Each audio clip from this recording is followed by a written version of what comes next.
Hello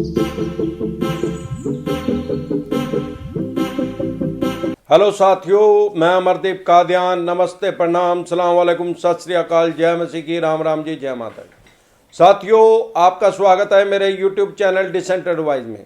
साथियों, आज हम बात करेंगे Q&A के बारे में। सबसे पहले लेते हैं क्वेश्चन प्रभात बागी। सर, रिकवरी वाला बोलता है कि मुझे घर से उठवा लेगा। वाह भाई वाह, घर से उठवाने लग गए। चलो आगे बताओ। आगे इनका, सर मेरा क्रेडिट कार्ड का लिमिट है 25,000 का था, अब वो बढ़कर 45,000 रुपये हो गया। मेरी जॉब चली गई है और रिकवरी वाले ने मुझे पर डे बोलते हैं। सर मेरे मन में भी कुछ ऐसा ही ख्याल आता है। सुसाइड का ख्याल आ रहा है कि भाई उसने छोड़ दिए या वीडियो देख लिया, समझ में आ जाएगी।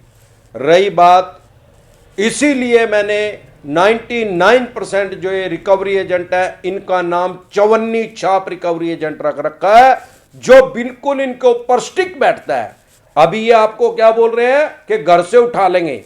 भाई इनकी रिकॉर्डिंग कर ले, रिकॉर्डिंग करके सीधा एसपी साहब के पास पेन ड्राइव में डाल के दिया, फिर देख इनकी जिंदगी चंड हो जाएगी, इनका पर्चा दर्ज होएगा, आपको अच्छे से समझ में आ जाएगा इनको कानून क्या है। और इनसे डरे घबराए नहीं। अनसिक्योर लोन है, अगर आपके पास पैसा है ईएमआई करवा ले, नहीं भी है कम भी है ईएमआई करवा के इनका पे कर दें, नहीं तो ये आपकी फाइनेंशियल डेथ कर देंगे। भविष्य में कोई भी बैंक या एनबीएफसी कंपनी आपको लोन नहीं देगी। इसके अलावा ये आपका कुछ नहीं बिगाड़ सकते। विजय मनकपुरी, मैं जॉबलेस हूं, मैंने पीएल लिया, फुलट्रॉन फाइनेंस से लिया, अब ईएमआई नहीं दे सकता हूं, जेल जाना चाहता हूं, वहां खाना तो जरूर मिलेगा कि नहीं। भाई ऐसा है विजय जी, दुनिया में किसी भी कोने में कोई भी ऐसी जेल नहीं है जहां आदमी को भूखे रह के मारा जाता है, मतलब उसको भूखा रखा जाता है। ऐसी दुनिया के किसी कोने में कोई जेल नहीं है। जैसे आप कह रहे हो वहां खाना मिलेगा कि नहीं, आप हमारे देश की बात कर रहे हो, मैं सारी दुनिया की बात कर रहा हूं। अलग अलग दुनिया के अलग अलग कोनों में मृत्यु दंड देने का तो अलग अलग प्रावधान है।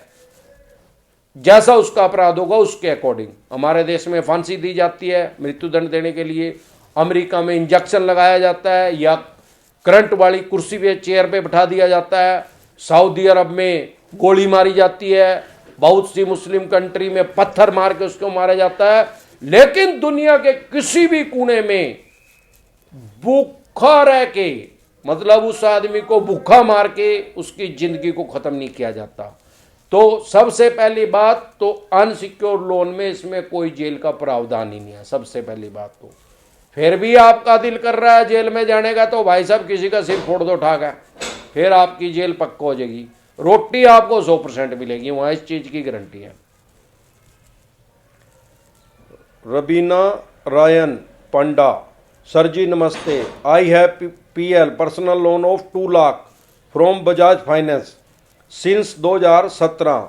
आई am paying regularly EMI March August 2020, taken moratorium सितंबर 2020, 2 दिसंबर 2020 की ईएमआई नहीं दे पाया, 30 दिसंबर 2020 को रिस्ट्रक्चर के लिए अप्लाई किया,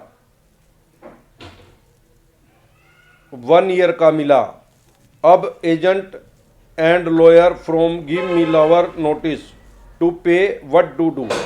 भाई साहब, जब आपने सारी पे कर दी, आपकी रुकी सिर्फ दिसंबर की है, और आप कह रहे हो कि मैंने रिस्ट्रक्चर के लिए अप्लाई कर दिया और वो 1 साल का मिल भी गया, रिस्ट्रक्चर अप्लाई किया टू 1 ईयर का मिला, आपने रिस्ट्रक्चर अप्लाई कर दिया और 1 साल का मिल गया।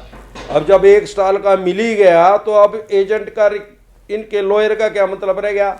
आप सबसे पहले इनके कलेक्शन ऑफिसर से मिले और वहां पे जाके अपना पक्ष रखें।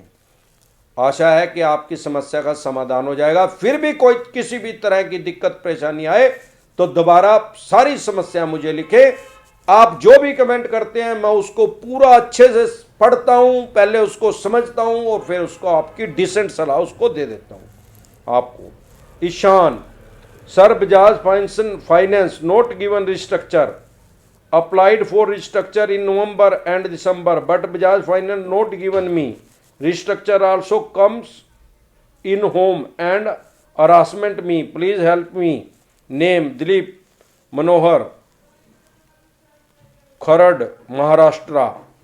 भाई साहब अगर इन्होंने आपको रिस्ट्रक्चर नहीं दिया तो कोई बात नहीं, माननीय सुप्रीम कोर्ट के फैसला आने वाला है, उस तक वेट कीजिए। मुझे ये लगता है कि एनपीए से रोक एकदम से नहीं हटेगी, कुछ ना कुछ टाइम मिलेगा और आरबीआई भी कुछ ना कुछ गाइडलाइंस नहीं इशू करेगी। कुछ तो कर दिया उन्होंने, और भी इशू करेगी कि इसको शायद मैंडेटरी कर दिया जाए कि सबको रिस्ट्रक्चर दो, नहीं तो बैंक और एनबीएफसी कंपनियां भी डूब जाएंगी, क्योंकि करोड़ों आदमियों के पास पैसे ही नहीं है, जो भी नहीं है उनकी, तो वो पैसे कहां से देंगे। अभिजीत पॉल, सर जी मुझे आर्बिट्रेशन लेटर आया है, आज मैं कोलकाता में रहता हूं और आर्बिट्रेशन डेट 18 जनवरी और वेन्यू मुंबई दिया है, क्या करूं।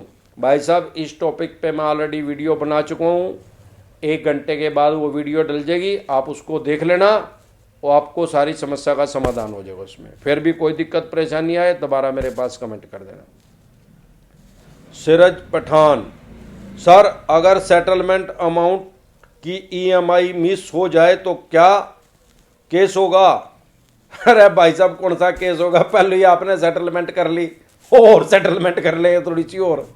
फाइनेंशियल डेथ तो आपकी हो ही गई है, आपने सेटलमेंट कर ली, फ्यूचर में आपको कोई बैंक एनबीएफसी कंपनी लोन नहीं देगी, एक बार और सेटलमेंट कर लेंगे यार, और कुछ नहीं करते।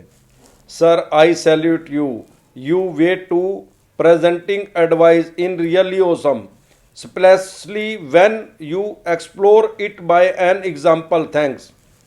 ये तो भाई साहब आपका बड़प्पन है, मेरा तो जो ज्ञान और विश्वास है उसके अनुसार मैं लोगों की सहायता करने की भरपूर कोशिश करता हूं, उनको डिसेंट एडवाइस देता हूं पूरी प्रॉपर तरीके से कि किस तरीके से उनका बचाव हो सकता है लीगली तरीके से।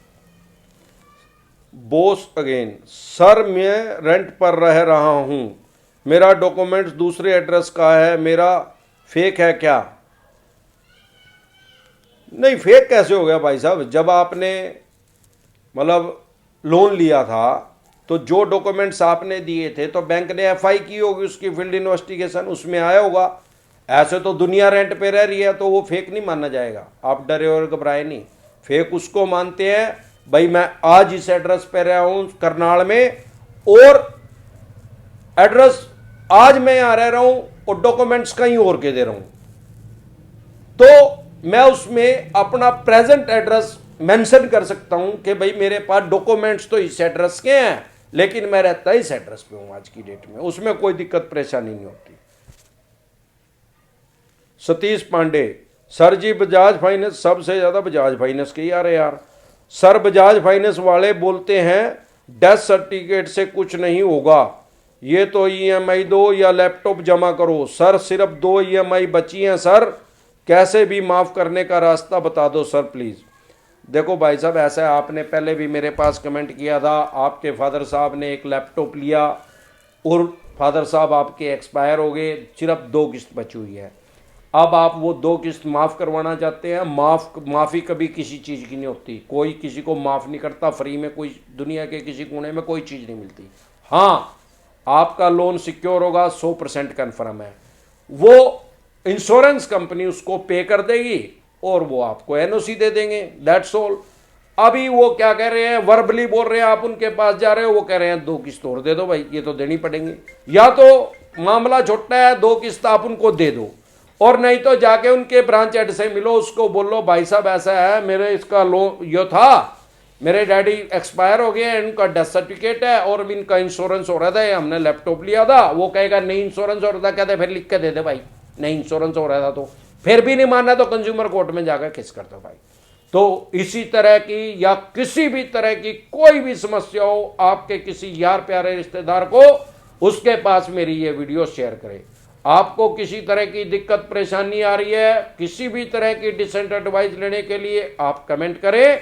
आज के लिए बस इतना ही, नमस्कार।